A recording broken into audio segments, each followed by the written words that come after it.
ይሄ ኃይል ቲፒኤልኤፍ ጋር ከተገናኘ የሆነ አካል አማራ ክልል ውስጥ ያለ ዋንስ ከሻቢያ ጋር ከተገናኘ የአማራ አጀንዳ አለው ብዬ አላምንም።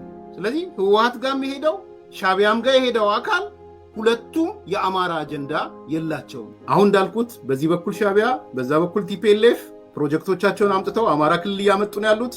ሻቢያ ትግራይ ጋርም እያመጣ ነው፣ አማራ ክልል ላይም እያመጣ ነው።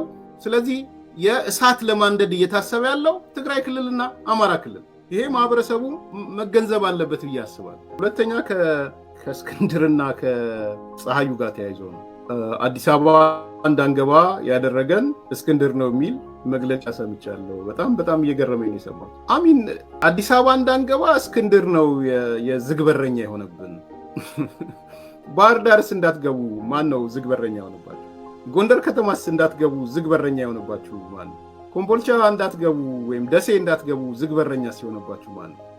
እና አንዳንድ ጊዜ የምትናገሩት ነገር የአዲስ አበባ ያለመግባት ምክንያትን ግን እስክንድርን ወይም አፋድን ማምጣት እና ያንን ደግሞ እንደ ዜና ማሰራት በራሱ ምን ያህል የደረሳችሁበትን ዝቅታ ነው የሚያሳየው።